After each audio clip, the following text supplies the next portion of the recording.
Welcome back, everybody. Mobile Service Monday with my co-host, Jeremy Stevens, and a special guest sitting next to him, Mr. Ed Roberts. He is there to supervise Jeremy Stevens. And also joining us with a brand new mic, Amit from Kirby. Welcome. Hey, guys. Yeah, thank you for being on the show today. Hey, thanks. I mean, you brought Ed, so I had to buy a mic. I had to make it look real official. Ed is my fact checker. He says you can't say crazy stuff on the show anymore, so he's here to make sure I keep it in between the lines. Oh, that's great. That's what we need, a fact checker. Look here, we'll make fact checking impossible because we're gonna ask Amit to talk about the future of mobile service, and since it hasn't happened, you can't fact check that. So. But I also keep Jeremy's foot on the gas too. He tries to lift every now and then. I keep him pushing it down. Yeah. I tell people there's a baseball bat right behind me for a reason.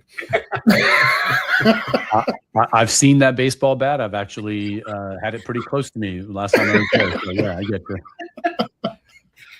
Excellent. So let's get into this and let's do some visionary stuff here and try to figure out what the future of mobile service actually looks like. How are you guys at Kirby looking at mobile service as the future? Well, let's go back because let's find out a little bit more about Amit. Now, tell us your story. Let's start with that story. I'm in Dave's like, man, you interrupted me, messing me up. But that's fine. We'll go in the Wayback Machine first, and then we'll go to the future. Yeah, let's go back. Let's have I like origin stories. What's the line that they say about buying stocks? Past performance is no indication of future. Right. I think the future is always sort of dictated by the past. But yeah, Jeremy, sure. I'll give you a quick nugget on my background. I have an awesome opportunity to represent Kirby as the CEO. And my background has basically been in the automotive industry for about 22 years. Started off as a factory rep, if you will, at Toyota. I mean, I think I got lucky to be in that program because they build really good generalists, right? We're out in the field, service and parts, sales, talking financial statements, signing off airbags, all the way to running brands within the company. So I got lucky to travel the country and be posted in different areas of the country, learning a lot from a lot of car dealers. And I think that's one of the coolest things about OEM reps. We're 1,000 years convincing millionaires to do things. And when you do that, you have to be able to learn the business really well. So that was a great foundation for me. I had a cup of coffee with FCA or Stellantis after Toyota. I was there for 13 or 14 years, made a stop by in Stellantis, and then made a pivot because the family just wanted to stay in Southern California and went to go work for Edmunds. And really, I think I got a really cool break when I got the opportunity to join a 6-person team at Roadster, which was a first digital retailing platform. And you'll see some similarities with Kirby and Roadster because we're very small, very organic. And I think the most important thing is we're authentic. And what that means in this space is doing what you say you're going to do. That gets you a long way in the automotive industry. I got a call a couple of years ago, and they asked if I would want to take the keys to Kirby and try to help position Kirby as it pivoted from the direct-to-consumer company that we were. So we had our own tools, our own trucks, and our own technicians. And we were pivoting away from that to basically address the needs of what we saw coming down the pike. And to be brutally fair, not to make this overcomplicated, the phone calls we started to get from car dealers, essentially seeing all the things we're seeing now a couple of years ago. I will say the one simple decision-making process that I went through was being able to do something in the fixed op space.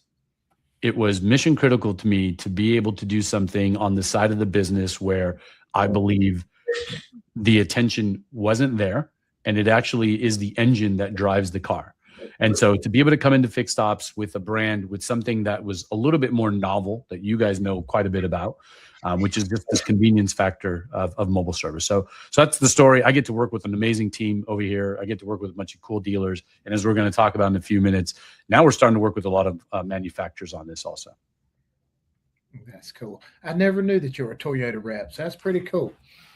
Yeah, it was cool because you got to work for a brand that I think a lot of the brands are this way. I say this all the time. The product quality gap from brand A to brand Z, if you will, is really this now, right? But being able to work for a brand that allowed you to make that investment in your personal growth and the education of how a car dealership runs in unison with the car company, that was the second or third MBA that I think I got at that time.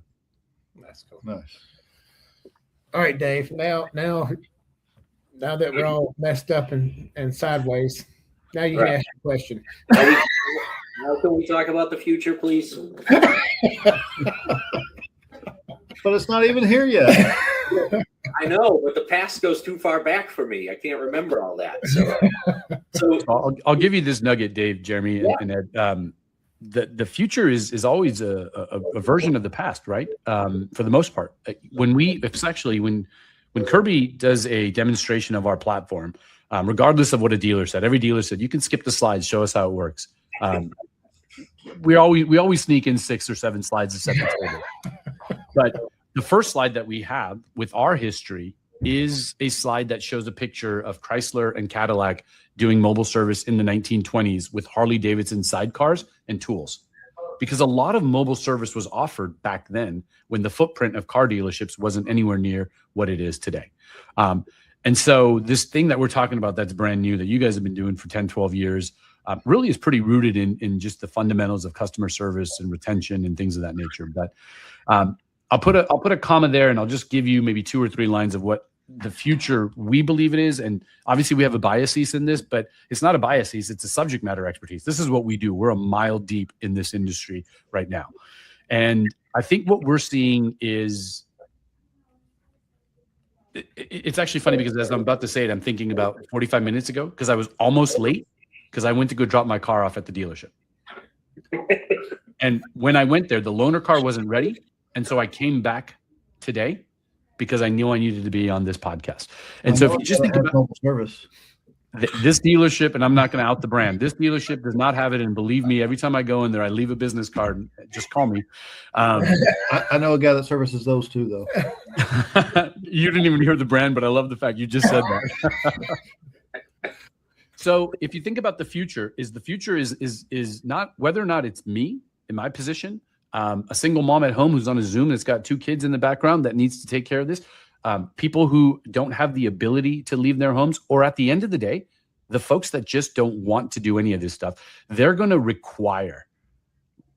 demand that their partner in the automotive industry provides this level of service pretty soon. And we know it's already taken place. And then more manufacturers and more dealers are going to have to fall into suit because every single data point is showing us that. Whether or not it's the 2-year-old vehicle that no longer prefers a dealership, whether or not it's the retention numbers, whether or not the variable ops roller coaster. At the end of the day, the demand of the customer is going to be that you need to come to me because we keep comparing ourselves to this industry. And what we need to compare ourselves to is DoorDash and Chipotle and the dog groomer and the guy that just cut the hair of my neighbor out of a mobile van 2 weeks ago. there you go. Now that's the first. I didn't know they had mobile barbers now. Believe me, I gave him a business card too. Ed and I do not know anything about mobile barbers. I can tell you that. Is there such thing as a barber? and that is a great point right there, right? Is that we're really good at comparing ourselves to ourselves, right? And I hear often people talking about the best practices, right? Well, the best practices are the best of the best within our industry, not necessarily the best in other industries, right? Where the DoorDashes of the world, the Walmart has grocery stores. I can get groceries delivered. Like I don't need to leave my house for much if I don't want to. And we need to get car service to be the same thing. I can tell you there's nobody doing mobile service around my area. As much as the dealer that I used to work at, not that far away, every month they send me a postcard that talks about mobile service and they don't have mobile service. So there's another gap there. That's a different show. But the fact that we only compare ourselves to ourselves is something that hinders us. And we really need to get outside of that thinking so that we can start to expand and start to understand how mobile service can fit into the dealership, right? Because I see a lot of people that they put the post up about the mobile service van that's parked 3 cars deep because it didn't go out today for some reason, right? Because it's not treated like Bozard treated it, as a separate business that needs to be nurtured, needs to be grown. It's not, you're not just going to plug it in and all of a sudden we've got mobile service with 47 vans that are running, right? There's a process that has to go into this. Yeah, I talked about this. Sorry, I didn't mean to jump on you there, but I talked about this last week. We went to go see a really large dealer partner of ours, and the van wasn't there, or the vehicle wasn't there. And that was the greatest validation that we had, was that the vehicle wasn't there. We knew where he was at because we saw it on our software, but that's the whole point, is we didn't want the vehicle to be there. We wanted it to be where it's supposed to be, which is in someone's driveway. So I'm going to back us up 20 years, because if we're going to talk about the future, we got to talk about the past as well. And 20 years ago, right now, we did not have any type of iPhone, Android phones, whatever else. The iPhone came out at the Super Bowl of 2007. Well, we're 2026 right now. And you fast forward 20 years, and going back to that time frame, let me stay there for a moment. Going back to that time frame, if you needed something for the house or for whatever else, you was going to some type of departmental store, whether it was Walmart, Home Depot, Lowe's, whatever. And we fast forward 20 years, and those are the exceptions now. We go there as an exception rather than the rule. The rule is you go to on your phone, that didn't exist then, and you order it. Well, today, the rule is you go to the service department and get your vehicle serviced at, whether it's at a car dealership or an independent or wherever, that's the rule. But that has to become the exception. And whether that takes 5 years, 10 years, 20 years, it has to be the exception that you go to these places, because our time becomes more and more valuable over time. So 5 years from now, our times will be more valuable then than it is today. And we don't have the time to come do these things today. Ahmed did not have time to drop his car off because he couldn't get back for this. So he got to take more time to go back out there and drop his vehicle off, because they're not going to develop mobile service between the time we hang up with this and him needing to get his vehicle serviced. So the future is it's going to be the rule, and coming in for service is going to be the exception. As today, the rule is we take our vehicles to places and leave it and drop it off or wait for it and kill the day. And we have to flip flop that.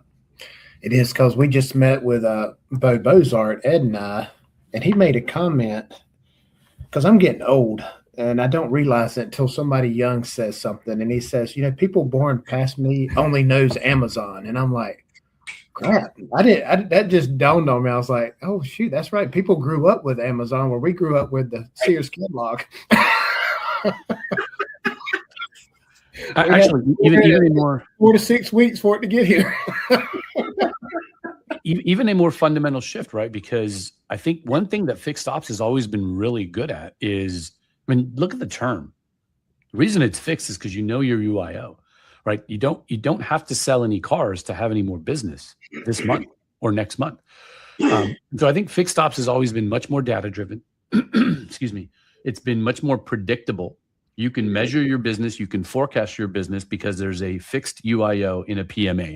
And we're using this language, but for anybody that just joined the industry yesterday or thinks about joining it, there's all of these cars that the manufacturer says that you have a responsibility to service. And that's why they call the service and parts departments fixed operations. And within that is a change that's going to take place for the future, for the bench strength. Ed, when we were there speaking to you, you talked about how you used your mobile service as a bench strength to hire technicians. Because I think something you said a year ago when I was sitting next to you somewhere, I don't know if it was you or Jeremy who said this, but you don't have a technician hiring problem. You have a technician training problem because you don't show them a ladder. You don't show them progress. Well, if you take all of that and you think about how are we going to shape the customer of tomorrow and next week and 5-7 years from now, go ask somebody under the age of 16 about watching something on television. They don't understand that you can't watch whatever you want, when you want, and hit and skip forward. Yep. So when you're speaking to that cohort of possible customers, they're not going to understand when you tell them that you won't be able to come do 37% of the work on their driveway or in front of their business. They're not going to understand. And to the conversation back to the future, I think we're speaking to 16 different manufacturers in our CRM right now. They are at a stage of potential pilot now to we're just curious about this and we don't necessarily understand it. And what do we think we need to be doing? And we're literally going out to them with slides that say, do you have mobile opcodes? No. Have you changed the way that your surveys are sent out? Because you might ask somebody what the coffee and the couches were like, and they're going to respond to you with, I was in my PJs. I don't know what you're talking about. My coffee was good. The coffee was great because I made it myself.